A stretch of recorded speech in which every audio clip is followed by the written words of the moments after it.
Check it out, people. You're tuned in to KillaKicks Live Podcast. So what's up, everybody? This is your boy Notes 215. Welcome to my KillaKicks podcast.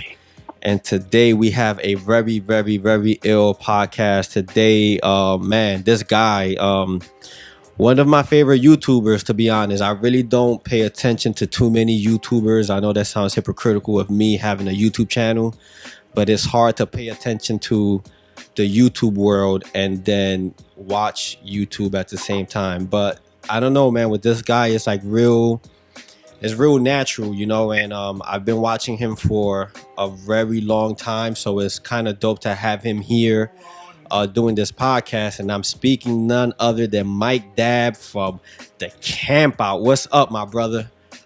Yo, what is going on? I've been waiting for this phone call to be like, yo, you gonna come do this podcast or what? And yeah, I'm happy to be here. Yeah, that definitely.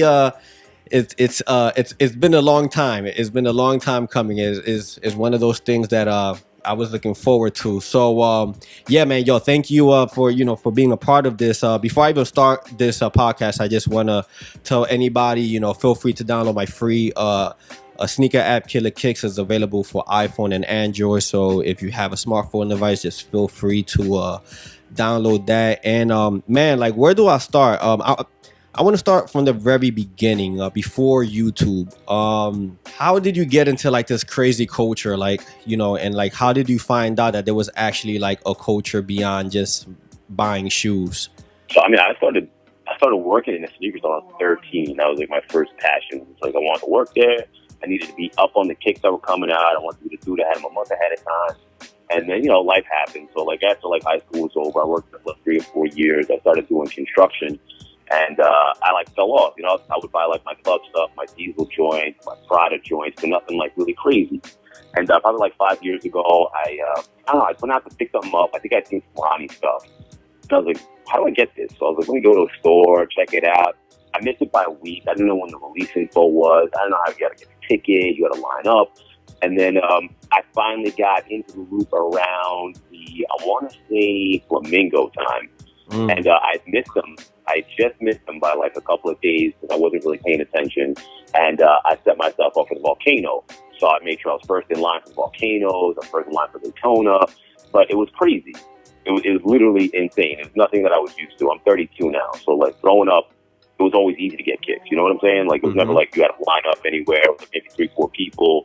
It wasn't a big deal. Now it's not a little out of control. Right. Now it's just fucking, it's insane.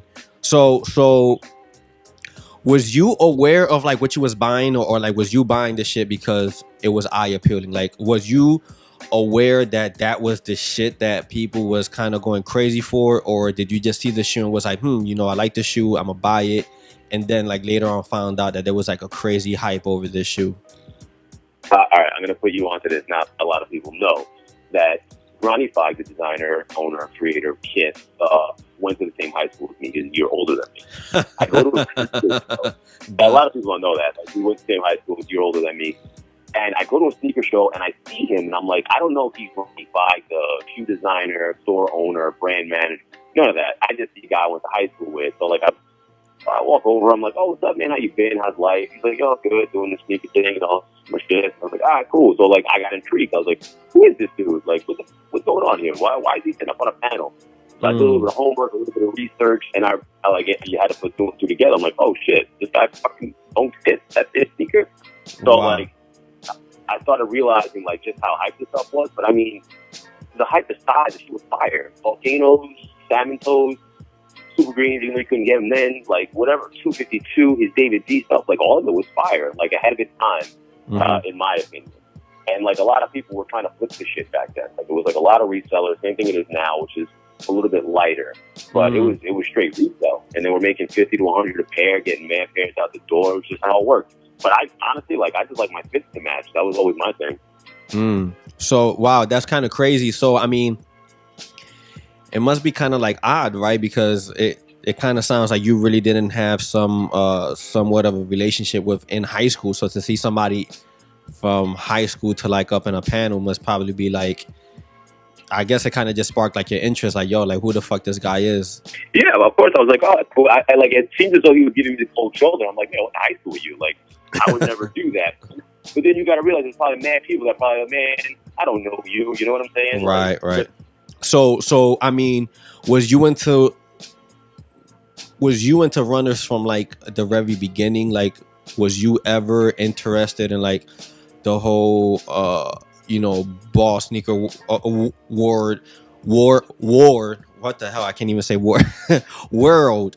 Like in the early 2000s, a lot of people like you had your people that was into runners, but then you had your vast majority that was like into Jordans. And if they were into any runners, I'll probably say like Air Maxes, Air Max 1s, 90s, 95s, and etc.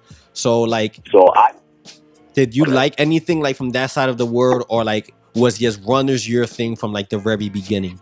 So I always had J's. J's were always my shit. Like J's, I like Griffies when I was in high school. Like that was like obviously like what everybody was going for. But my thing was if somebody else was wearing them, and seeing as how I worked in a sneaker store, like I'd wear them before anybody else. And then once other people started wearing them, I would dead that. Like Air Max 95, Air Max 180, J's, 13s, 11s, 11 lows back then, since they just re-released the cherry lows. That was like my shit. I bought the women's, the metallic 11 low. Like all that stuff was definitely my jam. And Cortez, Nike was definitely my joint. And then after, I got out of high school and I was going to college, I was going to clubs and I was partying. It was like Diesel Kicks and Pumas, which were more like runners. They were sleeves. You could wear them with jeans and Prada. So like I guess I started transitioning to the runner game without realizing I was transitioning to the runner game because of like my lifestyle. You know what I'm saying? Okay.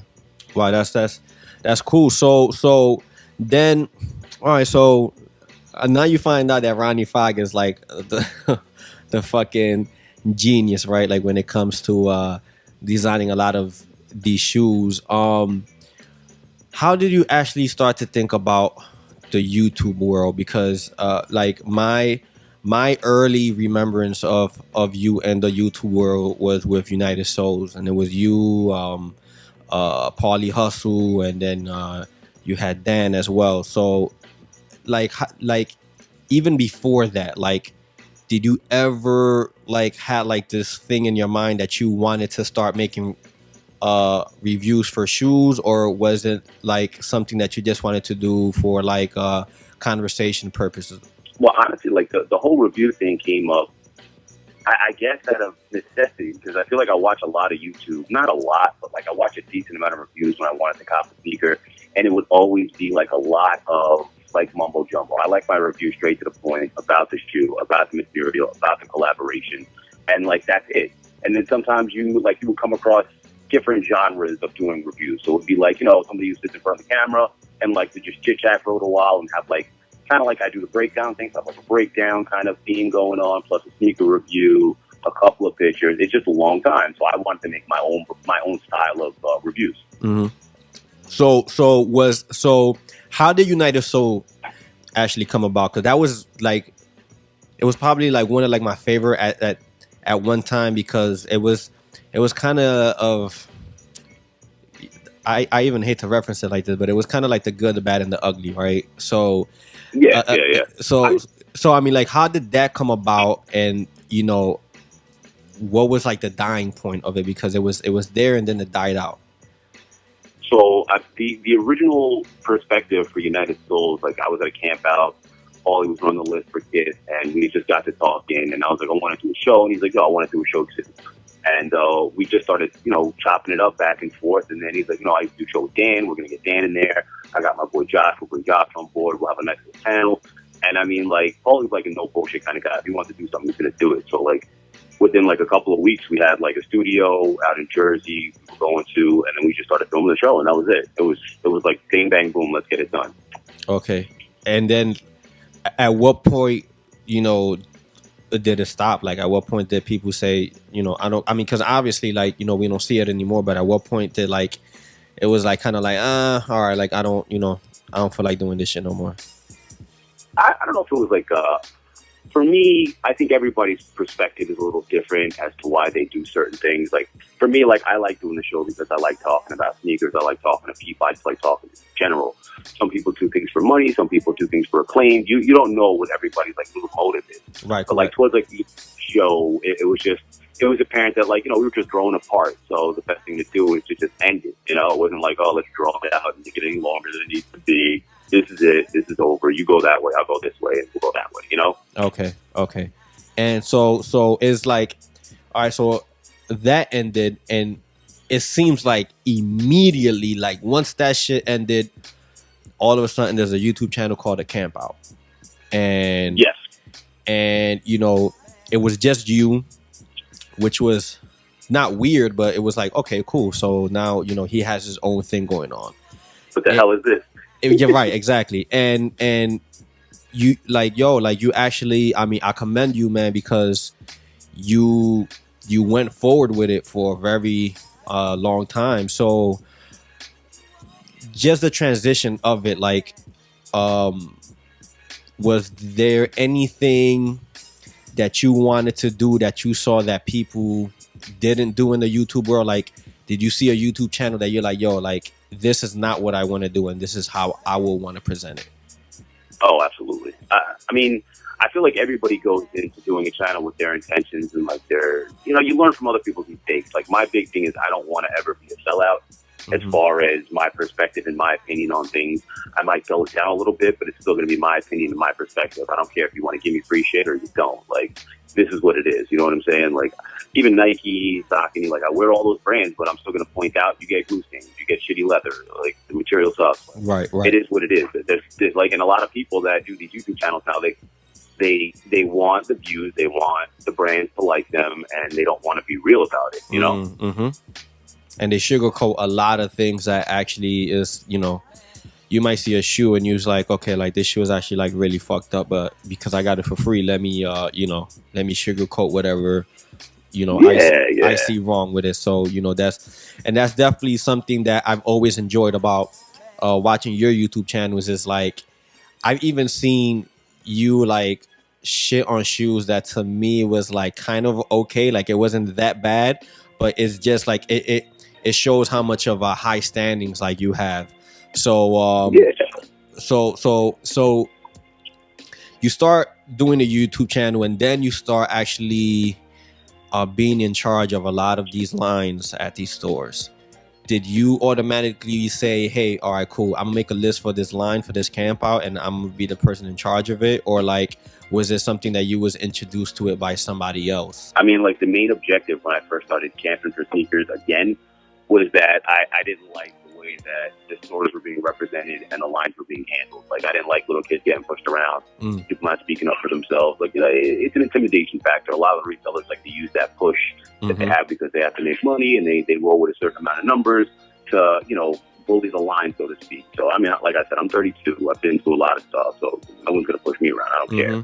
But, you know, to see it happen to, like, little kids, I was like, somebody has to be here to help them out. And, like, security guards, listen, I'm sure you've been in releases, two security guards not even give a shit. You know, like, all right, who's next to it? You know? They know the faces that make them noise. They know the people that are annoying or the people that are going to be annoying. So they cater to them and they just want to keep it calm and get their day over with. So I was like, you know what? That's uncalled for. And I got to give a shout out to like the dudes at Extra Butter because they really like gave me like a really good step in the right direction. Like Jay and Bernie, Alex, like all those dudes like 3 years ago when they were first opening up the LES shop and they were doing their collaboration. Like I was doing lists for them. Like I was like, listen, let me just organize a free ball stand out here. I don't care. Like I'm here anyway. Like we're camping. And, you know, they held to it and like everybody else held to it too. So it worked out really good. And it was really good feedback. And the first episode I did on the Campout YouTube was interviewing Jay for the Street Meets. And so was you like nervous like doing that shit like at all? Because I mean it's like your baby, like this, like your baby, you know, and you're starting this off. Like, was you kind of like, oh, like damn man, like I'm kind of like pushing this a little bit too far, or was you like balls deep, like yo, like let's just do this shit? Pause. Honestly, like I definitely get where you're coming from with that question, and like obviously anybody who does anything new in their life is going to have that little bit of fear. And that's the thing that stops you from doing something new. It's the fear that you're not going to succeed, something's going to go wrong and you're going to fail.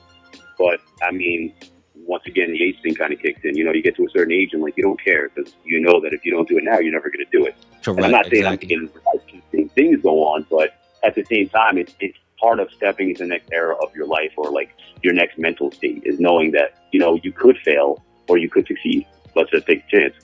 And I definitely agree with that, because there's some people that they get to it's crazy because we're like the same age, like, you know, like we're both 32, and it's like a lot of times there's people that's older than us that's like in their mid 40s, and they're like, shit, yo, if I could be in my 30s again, like I would have did this, that, and the third. So I definitely agree with you. Like, you definitely, you know, if this is something that you want to do, you know, you just have to do it, you know, without even flinching, because if not, you're just never going to do it out of fear.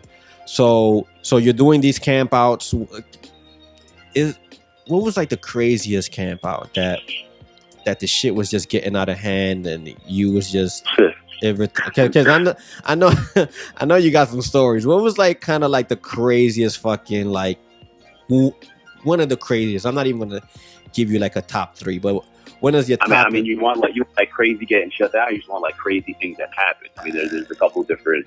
Let's start with the shutting down, like something that got shut down that you was there and you got to see it, everything. I'll give you concepts. Grand opening, NYC. They leaked like a couple pictures of the wall for the sneaker area. There was the Pirate Black ED. There was OVO 10. Like a whole bunch of BS. There was like literally 300 and something people on the list, like midnight, before the store even opened up. And then by the time the store was actually going to open, I want to say there was probably like about 500 people out there, like all on 6 pages loosely paper, because that's how it was on the line back then. Like no security guard showed up till like almost 15 minutes before the store opened up. People already getting antsy. And then like a couple of dudes, like a couple of turn-up kids showed up, and they were like, well, there's a list, fuck the list. And, you know, little beef ensues back and forth, and it was like, whatever, nothing really crazy popped off, because who's going to step up anyway? But then the cops showed up, like, I want to say like 14, 15 cops showed up.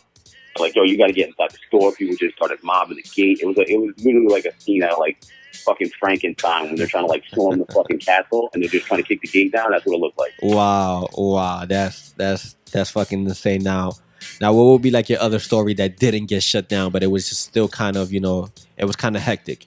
Not like, honestly, the hectic stuff is pretty easy, but like random stuff happens over the course of the night. Like you could be camped out. Like I was camped out at Kip one night, and this just like 6'3" dude goes running by. All of a sudden, like this girl goes running by, and her boyfriend goes running by, and you're like, what the fuck's going on?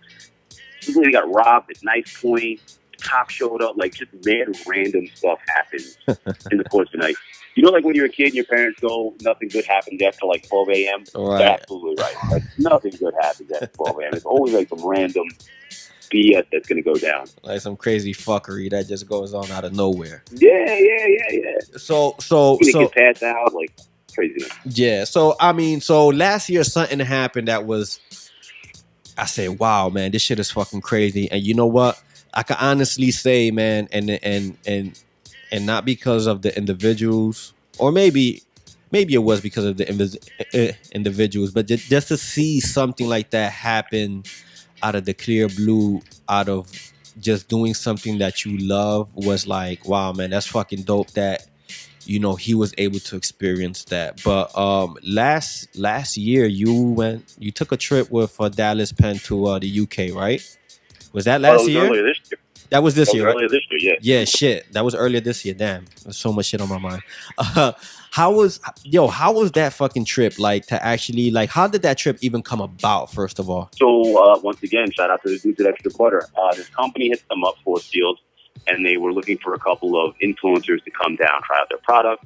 I wound up going down there after whatever I was doing that day. We broke it off.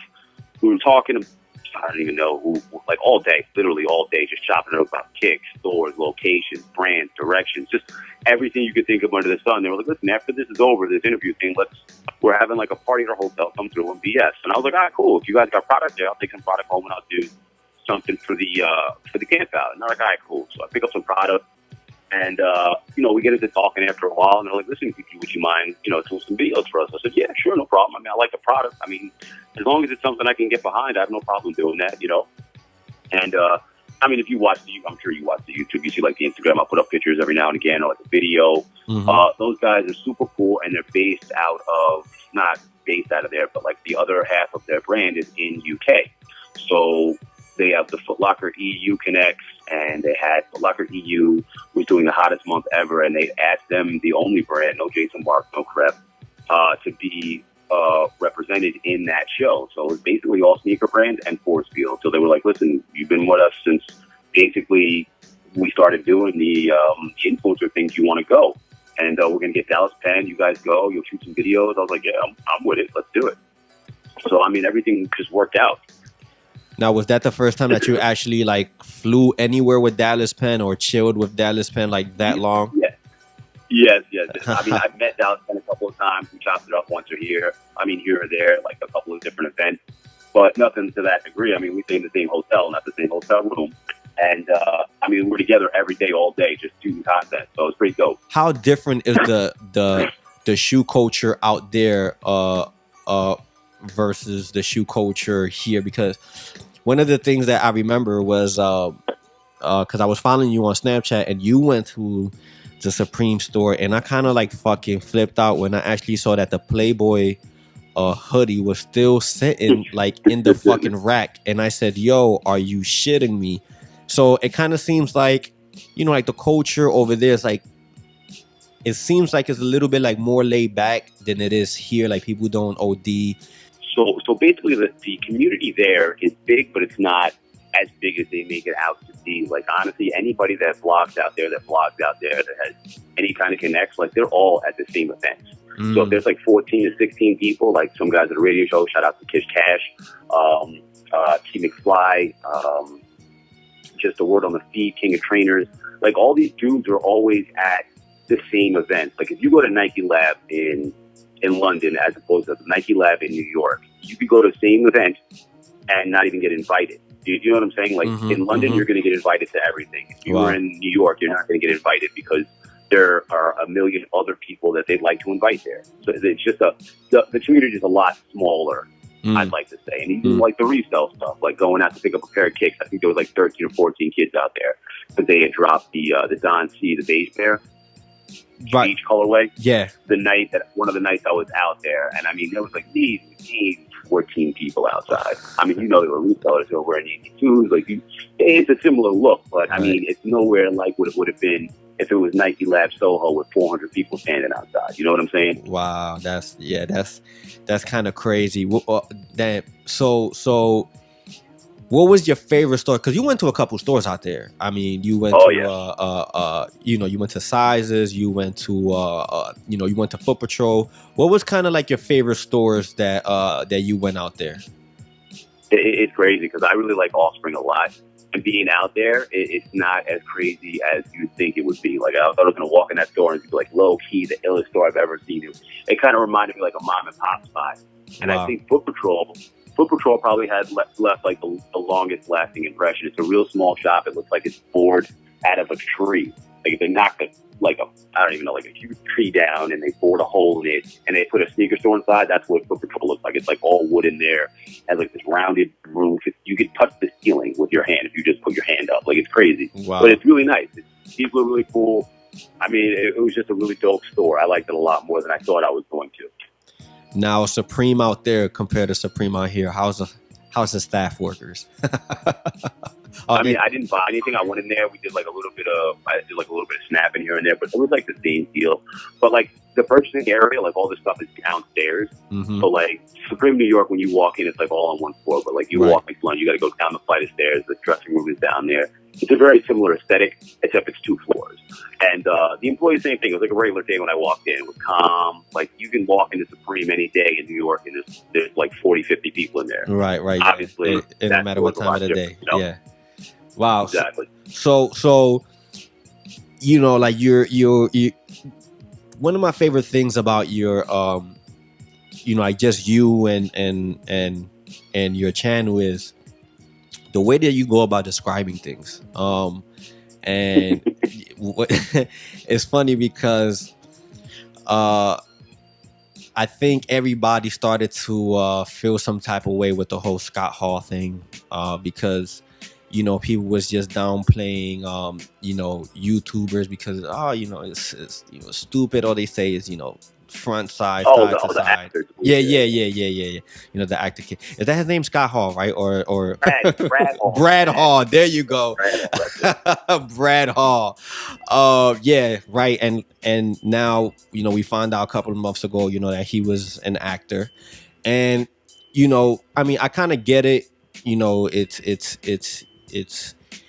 cliche, is you know, it's kind of boring, but at the same time, you know, you do have channels out there that are like very specific as far as like this, you know, description. And I can't front, I didn't know what the fuck a underlay was until I saw your channel. Like like, you know, you got the underlay, you got, you know, the lateral side. Like, how did you, I mean, with all that, I mean, like, how did you even know, like, what was what? Like, was you even aware of that shit? Honestly, like I'm old school when it comes to things. If I want to learn something, I'm gonna go learn it. Like I taught myself how to edit. I taught myself how to do app development. Like sometimes, like, if you want to know something, it's not about, you know, trying to ask people and getting you to just go do it. Go figure it out. Go take a class, course, whatever you want to do.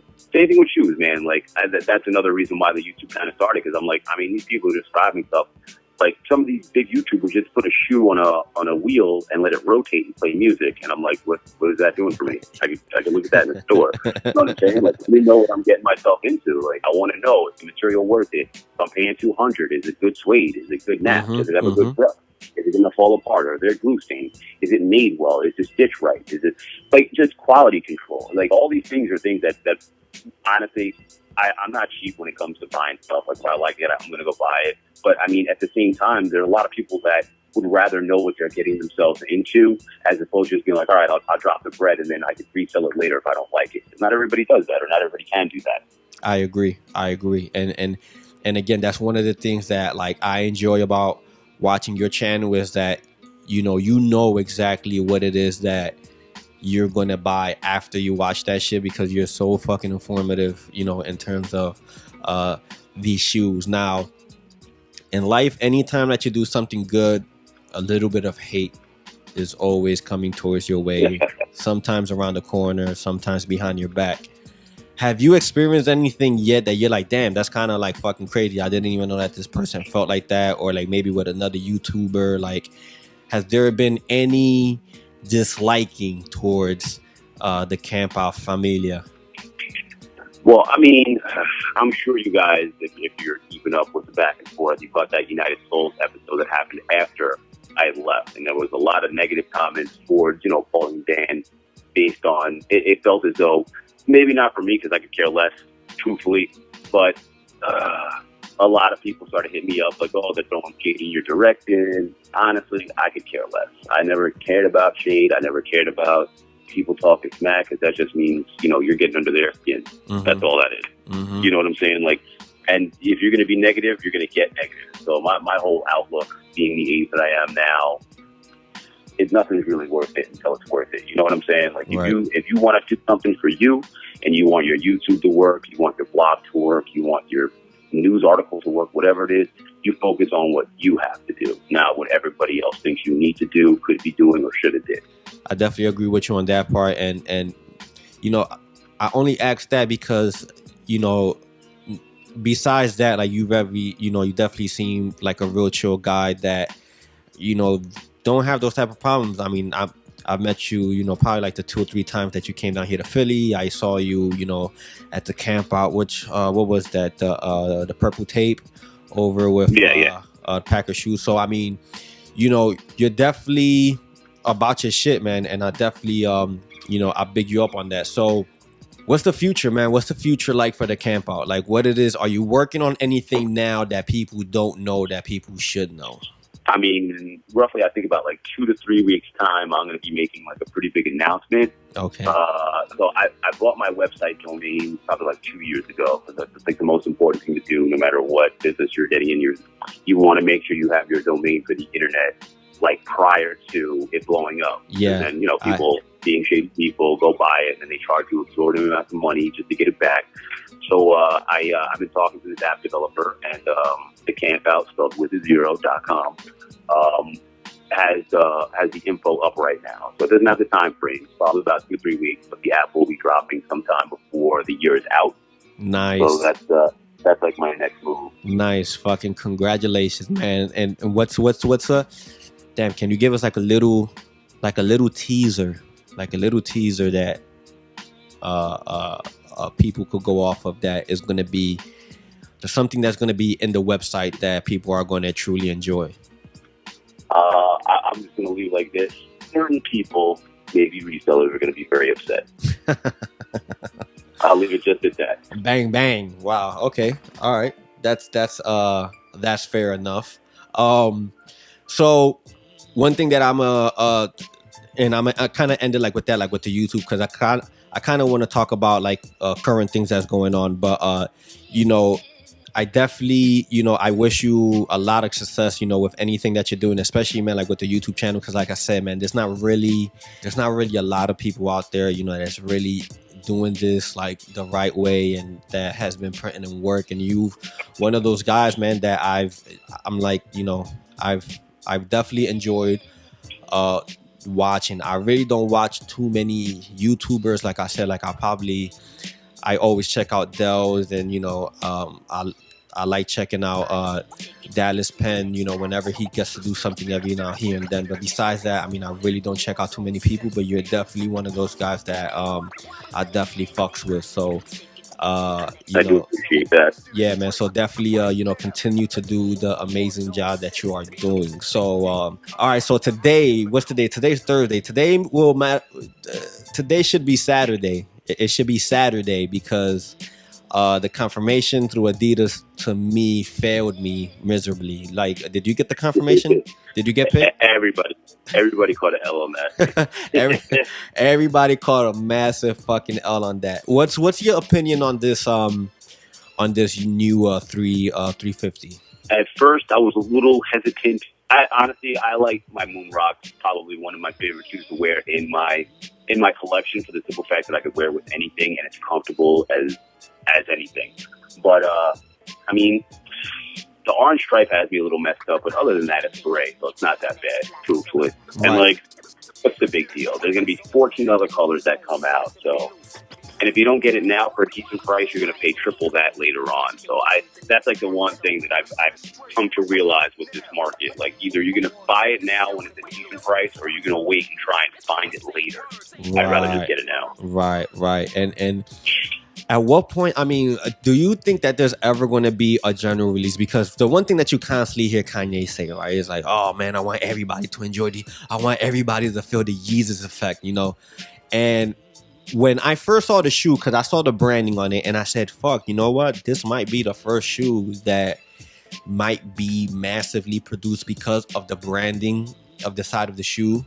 And I kind of changed my mind after today, because it seems like it's going to be like the same fuckery. So do you think that there's, at what point are we going to reach that fucking general release that everybody's gonna be able to get the shoe? Kind of like what happened like with those fucking cliques. Like, people took mad L's with that shit in terms of reselling. Like, those cliques were clearly not a product to like buy to fucking resell. And I kind of like seeing that, people who has the cliques, like, just say they're fucking soccer players, or they actually like the damn shoe. So it's like, at what point do we actually see that from like a 350, like a all shoe, So what's going to happen is, if they continue to keep putting out different colors, it's going to be a little bit harder. But they continue to put out large amounts of decent colors, what's going to happen is people are just going to start settling. Like, okay, fine, I couldn't get that gray pair, I get the black pair. I can get the black pair, I get that mid-gray pair. Like, it's going to come to the point where there's so many pairs that are available to grab that the prices are going to have to drop. And people are going to be like, oh, well, maybe I won't touch this one, but I'll wait for the next one. That's going to be crazy high. Like, I don't care what kind of reseller you are. Unless you've got millions in the bank, you're not buying 50, 60 pairs of each shoe and sitting on it and waiting for the next release and doing that again and again and again without recouping your money. At some point, there has to be a pause button where you're like, all right, I need to get rid of some of this inventory and make room for new inventory, which is what they all do. And that's when you get good prices. Yeah, that kind of makes sense. I didn't think about it in that way. Now, yesterday, the NMD's Mastermind dropped. And the resale prices on those are fucking ridiculous. And one thing that came to my mind is, and I just wanted to ask you and pick your brain on this a little bit, is the resale prices on these NMDs a little bit overpriced, considering that you're getting the same silhouette. It's, you know, like I kind of like, I guess you could put it in terms of like a general release for like a A6 Gel Light 3. Obviously, what you get from a store from a Gel Light 3 that's sitting is not the same that you would get from a Gel Light 3 from like a Ronnie 5. But now in terms of these collaborations like with Mastermind and you know, you have Soulbox for the boost, the material to me doesn't change. You understand what I'm saying? So are you paying are you paying for like the name, or are you paying more because you think that there's some sort of a better quality with these collaborations? These kids are paying for a name. Like Mastermind did the Instagram Fury last year, that flew off, or earlier this year, whatever it was, that flew off the shelf as well. Like I rarely get phone calls from people to try and help them with shoes because they know that's kind of like my steez. Like if I can do it, I'll try. But like, I mean, resellers hit me up like, yo, do you think you get these Masterminds? When a reseller's hitting you up to get a shoe for themselves, you know that, one, the market value is through the roof, and two, it's probably a little more limited than usual. Mm-hmm. But Adidas is ingenious. They're beyond years when it comes to this. They put Prime Knit, which can be colored anything, can be designed any way, on 4 different models that can just have any array of color variations, and people love it. Like you don't have to worry about it being suede. You don't have to worry about the nap. You don't have to worry about nubuck. You don't have to worry about quality control. It's stitched, it's glued, it's tacked on. You're done. You know what I'm saying? Like it's even like the Ultra Boost has that cage on the side. The cage is a plastic mold. You can't mess the plastic mold up. You know what I'm saying? Right. It's just the simplicity in which they're taking money from people's wallets is insane. And at some point it's going to die down. But right now they're striking while the iron's hot. And as far as the collaboration thing goes, like Soulbox did their the Consortium series was kind of crazy. With the Doom, the Doom from Kiss, the Soulbox, Ultra Boost on Cage, they all hit like pretty decent numbers, and it has nothing to do with the material, because the materials, I mean, I reviewed both of them, and there's nothing astronomical about the material. It's more about the names that are putting these shoes out in conjunction with the brand that's too hot to touch right now. Right. So we both, so I guess it's safe to say that we both will agree that there's no fucking difference from like a general release one that releases and like a fucking like a KIF one. Like it's the same shit, right? It's literally the same thing. They might use like a sweat material, but it's nothing that you should be getting charged $200 for. I mean, Highsnobiety did their Ultra Boost on Cage, and they put leather on the cage. It's fine. That's different. That's not plastic. It's leather, but you're still getting Prime Knit. You're not getting anything else. Right. What's your thoughts on the race on Nike versus Adidas? Because that's been one topic that has been going on throughout this whole year. So you're saying Nike lost? Nike lost. Yeah, they've been lost. We say that, right? But then you have these fucking internet gurus, right? That they're like, oh, well, look at the stock market, and the stock market is so high, and you know the stock market. But I always tell people cool, you know, the stock market, okay, but it's what's fucking hot on the street and what's the talk on the street, and the street is clearly Adidas, you know, and it kind of seems like to me like, you know, Nike is just losing its touch. You know, now we have the restock of the retro bred ones. I'm not going to call them bands. They're just regular fucking bred ones. And then now we have the What the Ones, and then we have Royals, and then we have Black Toes again for Black Friday. So it kind of seems like they're finding themselves in a repetitive thing. Is there anything that you could see Nike doing that could take Adidas like out the fucking conversation, or is Adidas like the new wave? Like, what's your point on that? They have to hire new designers. Like, hats off to Tinker. Tinker's the fucking man. He's been pumping out dope shit since 86, 85, whatever the fuck. But they need new innovation at Nike. And, I mean, obviously Ronnie is somewhere in the mix in there. He just got a Nike pop-up in his own building. which would be a good look for Nike. I don't know if he per se would be the person designing a shoe for them or designing shoes period, but something has to change in their design department. Like, they put out the Air Max Con this year. They put out an Air Max 90 that looks just like, I don't know, a Doom from Adidas. Even though Nike's been doing that sock for a little bit, Adidas did it better. And because of that, they're losing. Like, people are taking your innovations and making them better and selling more of them. It's not a good look for you. Yeah, I agree. So now that you mentioned Ronnie and let's keep it real, Ronnie gets a lot of fucking hate, and you have those that say that Ronnie is not truly a designer. You have, I mean, you know, if you're in this culture and you're on Instagram, you seen the fucking memes, right? You know, all Ronnie does is just pick colors, and all Ronnie does is just, you know, do this and that, like, to the simple thing. Like, I mean, I don't even know how would you compare Ronnie to a Tinker, because I think that both of them are two totally different people. But what they need. But in terms of like Ronnie, like, do you think him in that way, that he's actually like that much of a fucking genius in terms of putting like these color palettes together, or are you kind of like, you know, whatever, like, he's not the fucking greatest, but he's not the worst at what he does? I hate to put it into like a business terminology, but he is a marketing genius. And when it comes to selling a product, if you don't know how to market it, you're not going to sell it. Like, that's hand over foot how you do it every day. And if you look at Kith and the progression of Kith in 5 years, as opposed to progression of other brands in other stores in 5 years, there's a big difference. And the difference is the way he markets his brand. You started in Brooklyn. Now you got Manhattan. Now you got women. Now you got Kid Treats in Brooklyn.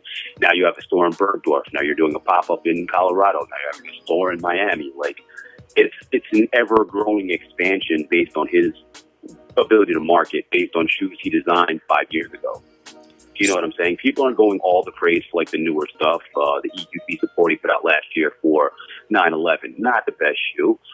Even the Doom that he put out for the Consortium series, nice shoe, not the best shoe. The Diadora he just dropped, not the best shoe, not the worst shoe. Like, the hype that comes from Ronnie is from an earlier genre.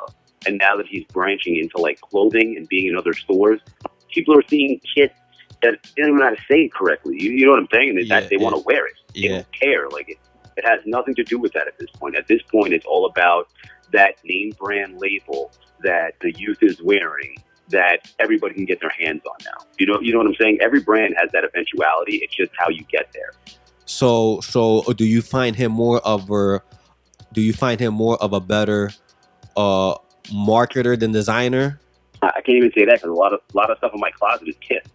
Mercer pants. I used to go to Mercer Monday every Monday and pick up new Mercers because I like the way they fit. I mean, for me, like the earlier fits on the Ronnie stuff, I'm a bigger dude, so the fit on the clothes and the Mercers just fit my body better. So I could have that urban look without, you know, compromising my actual body style. You know what I'm saying? Like, these dudes that put on skinny pants that are 300 pounds. Like, dog, what are you doing? Look like you're tucking sausage and cellophane. Like, that's not a good look.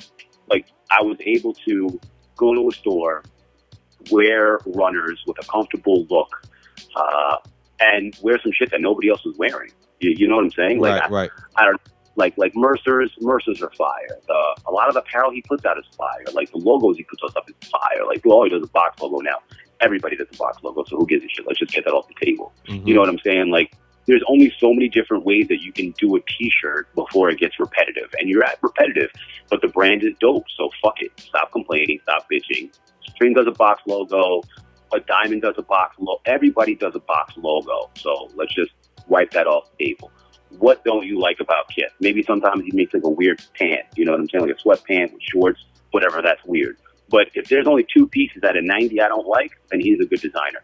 I think that kind of like with the whole thing, like with Ronnie, with Kith, is I think some people aren't too much of a fan of their pricing as well.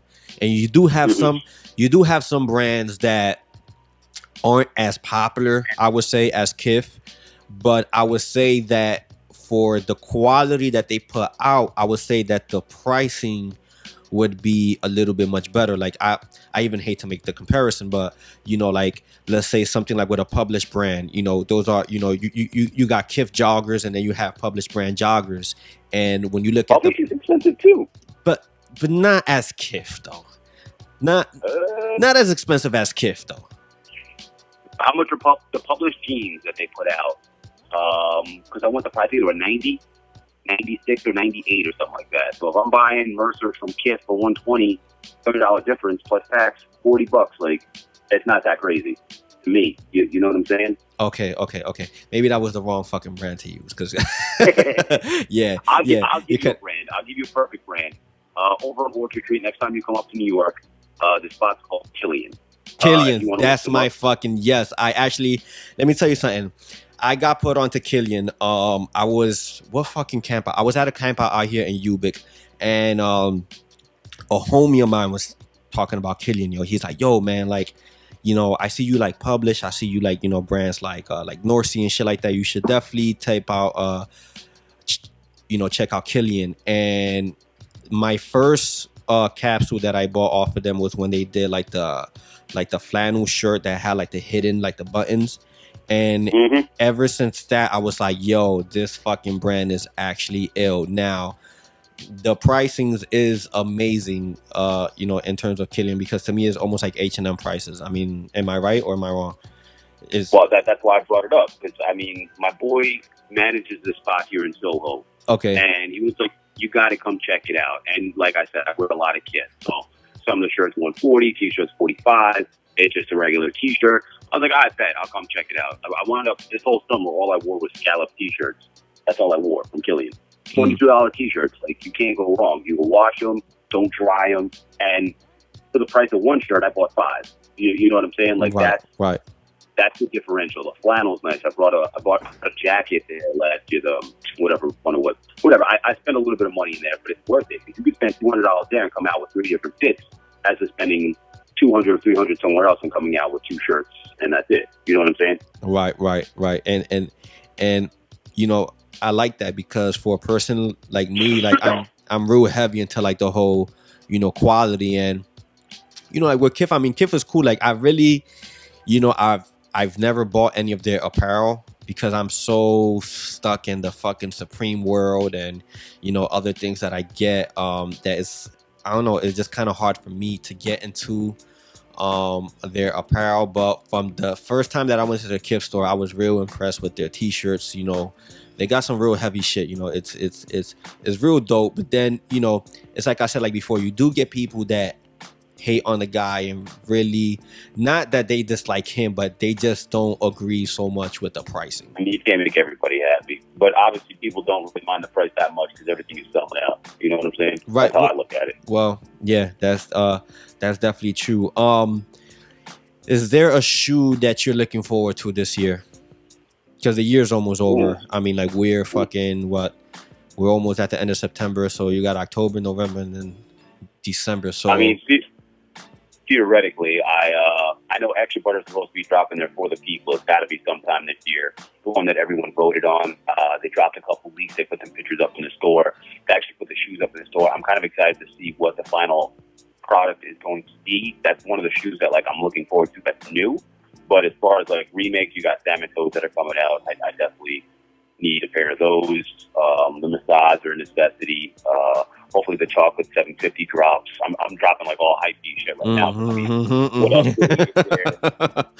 What else really is there to talk about? Aside from the Extra Butter joint, I'm hoping West put something out this year, but they haven't leaked anything.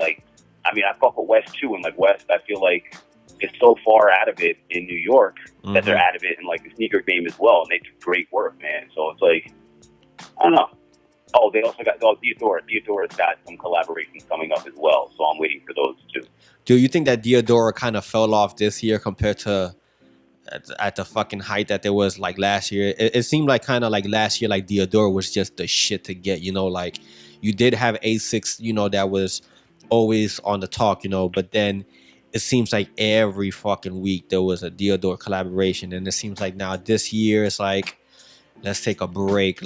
Has there been a Diadora that you kind of went crazy for? Like, do you think that they actually like lost their touch a little bit compared to last year? Even though last year was their anniversary, but it, you know, So they kind of could have like just picked off like where they left at, you know? I think Diadora dropped more shoes this year than last year. Not gonna lie to you. Aside from what was that? The All Gone series. Obviously, he dropped the book. What, like almost a few a month or something like that. Yeah. They did that series with Bait. They did that. They just did the the Olympic series with the four shops, Pata, and then the New York shops, Concepts, Kith, and Packers. I mean, that's 7 shoes right there. So Yeah, if you facts, think about it, but they did the Feature LV. I think they have another shoe coming out. They did the one already, Extra Butter. They did Diadora. I'm trying to think who else did it. Diadora. Like this, there's been a lot this year so far. So I'm not. Hannon just did 2. Yes. The other one, like they pumped out a lot of stuff. What they did do is give you a new range of models, even though they're vintage models, doesn't make a difference. But like they're giving you more collaborations on said models. You know what I'm saying? Like the B7000 starting with the RS7000 last year. I think that it's dope that Diadora makes such a high quality product. It's hard to get a hold of sometimes, but it's nice to see a brand going out of their way to give you not just the collaboration but great quality as well. Yeah, and that's one of my things that I like about it, that it's, you know, it's not your everyday type of shoe that you see. And yeah, I mean, it's dope that they're doing what they're doing. I actually got really hip to them from a boutique store out here called P's and Q's, and they started carrying a lot of Diadoras, and I was looking at their general release ones, and I was like, man, like this shit actually looks like real fucking dope. Like, it, you know, it definitely has like some retro look into it, but you know, they, for like a GR, is definitely not a bad looking shoe. I wasn't a fan of the Diadoras with Concept, the last ones that just dropped. I was just not a fan of that model at all. So you talking about the Lugera? Yeah, no, not them. What was the name of the one that they literally like just dropped? White navy and gold that they dropped it with. The Intrepid one. Yes.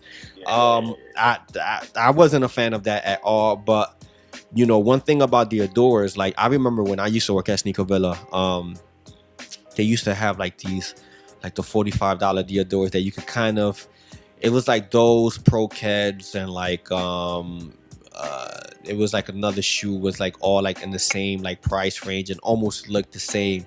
And it's crazy to see Diadora from that all the way to what it is now. Like it's totally like a whole brand new brand new company. So yo, I mean, I enjoyed, man, this little small podcast, man. I don't know if there's anything that you want to add, any future things that you're going to be working on as far as video content, you know, that you want to add. I mean, like, what you want to add? Well, I was just in talks last night. I'm probably going to do like a Kicks and Cocktails thing in New York City. It seems like a 21 and over kind of joint. I want to say like mid-October. Maybe late October, something like that, around SneakerCon New York. Okay. I'm working on another show for the YouTube, but an actual show, like a variety kind of deal. So be on the lookout for that, but it's not going to be anytime soon. And I really enjoyed being on the show as well. KillaKicks. What up, boy? Cool, man. I mean, you know, like I said, man, I just want to see you continue to do good, man.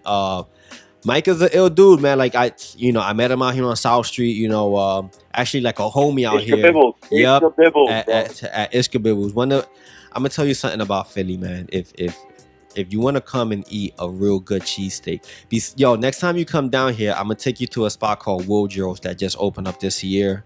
Their cheesesteaks is like fucking phenomenal. But I want to come down before the year's out. So yeah, man, like it's a real good cheesesteak. They actually, I mean, like they put truffles on their cheese, so like the cheese is like fucking amazing. But if you want a very good cheesesteak, besides that one, Ishka Bibbles is the fucking word. Please do not go to Pat's. Please don't go to Geno's. Even though I live like right on the corner of Pat's and Geno's, but they're like, that's just tourist purpose of it. Like Ishkabibus is the shit. And I remember came down here, you went to Ishkabibus. It was actually like with Paulie Hustle, and I met the whole gang, and a bunch of chill, cool individuals, man. You came out here for the Wale A6. Yes, sir. And I mean, like, how did you like that? Like when you came out here, and because this is a different city, and I always tell people, like here in Philly, there is a culture, but it's it's a little small culture. It's not anything big, and I thanks God for New York City and New Jersey. Like just being like right there. Anything that you need, you could just go over the bridge. But I mean, like, how did you like going from like the Soho aspect of it, and then coming into like South Street, and being on 69th Street, because that's where you actually went to go pick up those Wales. Yeah. Like, what was your impression of that compared to like what you're normally used to?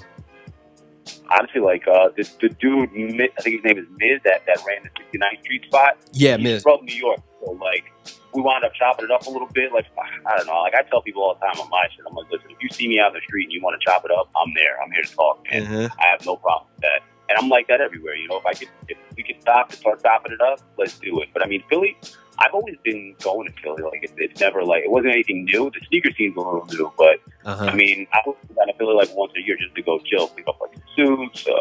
What's that spot by the mall over there? Damn. By which mall? Up the block from it's one in the center of the city, whatever it is. It's like a indoor mall kind of deal. Got Express in there, but right outside there's like a tie shop. They got like ties. Oh, you talking about Marcus? You talking about the gallery? Yeah, across the street from the gallery. Yeah, there is a little tie shop across the street. Well, that's not even that's not even there anymore. Like, I think next time you come down here, man, you might be impressed, because that whole place is getting like gutted out and like redone. And word on the street for this whole entire year is that there actually is going to be a Nike Town inside that mall. So yeah, so I mean, I really fucking can't wait. I mean, expect the chaos, because there's really not much going on here. So when you have a Nike Town there, it's like everybody and their mother is going to be going there. So I mean, that's that's kind of pretty dope. But now, before I even let you go, I did see a video that I kind of want you to talk about a little bit, just like what you saw in person. Was you present when that ape kid got arrested? Yeah, that's my video. Right, so that was your video, right?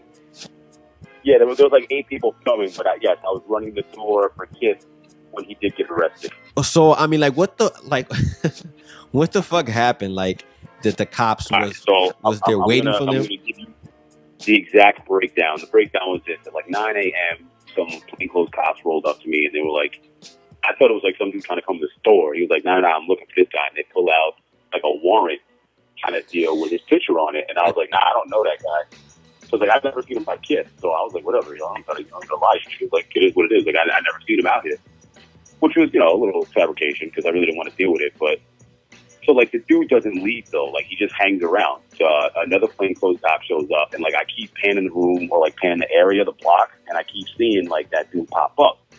Like at like 10:15, 10:30, whatever it was, there was 8 rolls around the corner. This is the first time I've ever seen him on Kid's block, and he posts up inside like this little deli on the corner, whatever it is. And then within like 3 minutes, mad cops just come around the corner, like regular cops in their uniforms. So obviously, like, they were either spotting them or they were following them, one or the other. But I mean, if you ever call the cops in New York City, the cops don't show up in 3 minutes. That's for damn sure. So within those 3 minutes, they walk over, they start looking for them. Like, they don't even know who they're looking for. They just know that they had to be there. You know what I'm saying? It was mad. It just happened that fast because they were looking around. And then one of the cops goes, yo, just grab him. He's coming across the street. They start talking to him for a few minutes, and then that's it. They scoop him up. So, like, it was just, I don't even know, man. It was just a crazy, crazy, crazy situation. It didn't make sense to me because there was no reason for it. He wasn't even doing anything, which is the crazy part. Right. And then, like, more shit happened because they were like, yo, kid, call the cops on him. I was like, oh, damn. That's not even, like... Right, because like, when I saw the video, like, I saw it first from your page, and then it was like everywhere, and I was like, wait a minute, I think Mike was the one who put that shit out originally, but then I'm like, damn, like, did Kif actually fucking call the cops on him? Like, did like Ronnie not want him to, like, I mean, because nobody even gave a fuck about him. Right. I mean, plus, I mean, he's for the, he's for the Bape family, I guess. So, I mean, it wasn't going to be no fucking ruckus, but I was like, wow, like, is he making that much of an impact that the actual store was the one who called the cops? So I guess I'll give you some more information that I heard. Supreme is not far from Kiss. Right. If you were aware of the street location. Right. And so they have it out for him. I heard they were asking that people to press charges because he was out there causing ruckus. He robbed some kids like a week ago or some shit, supposedly. And right while like all this is going on, the Supreme dudes were asking questions like, I heard the ape was going to be over here. It was just a little fishy that Supreme, was asking mad questions about that release when they never give a fuck. You know what I'm saying? Mm-hmm. It feels as though that might have been where the cops were alerted from. Oh, makes sense. Makes sense. So is this co-workers or is this like, like regular fucking like fan kids that like constantly like shop there? That I can't tell you. Oh, okay. But we all get the fucking gist. We all get the gist because you know what, man, the fuckery has been going on a little bit too long, and I mean, it's kind of crazy. I never in my life, man, I've been buying Supreme since I'm not even gonna front, man. I got hip to Supreme when the anniversary dunks came out. And oh shit. And before that, my homie Sneaker Freaker, he was always into like the Supreme like Campouts or whatever, but I never actually understood like the whole like anything from it. And then when my homie like he started teaching me, like he started like showing me trades, and we're doing trades, and he did a trade in LA. He actually gave a friend of ours 2 leopard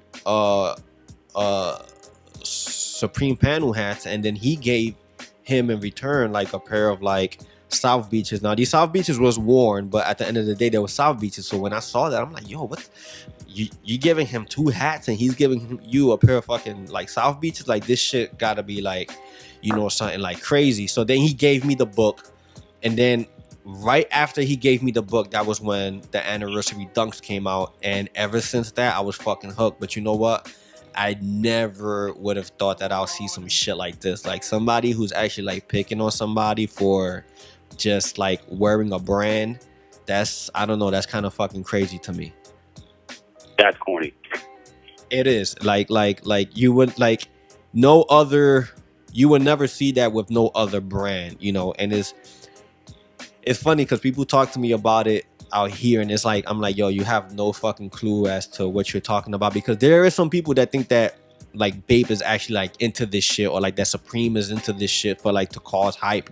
And I'm like, yo, like Supreme doesn't need any hype. They have like fucking 500 kids like lined up every Thursday for shit, so they don't need any hype. And I don't know, like people just don't get that, but somehow they think that this is like some marketing shit that's going on, behind these 2 stores. And to see this shit like going on, I don't know, it's just kind of, it's like the craziest shit I've ever seen. Somebody getting picked on because they have Supreme on.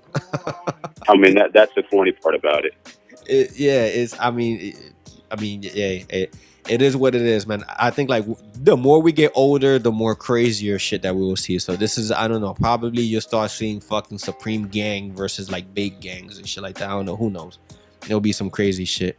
But besides that, man, yo, I definitely, man, I thank you, man, for being in this podcast with me. I hope that we get to do another podcast in the future. If you definitely want to check out his YouTube channel, I'm definitely going to leave a link below on the description box. Like I said, man, I thank you. I wish you well. I wish you the best for the end of this year, and I'm looking forward to that the Campout.com. So till next time, everybody, peace out.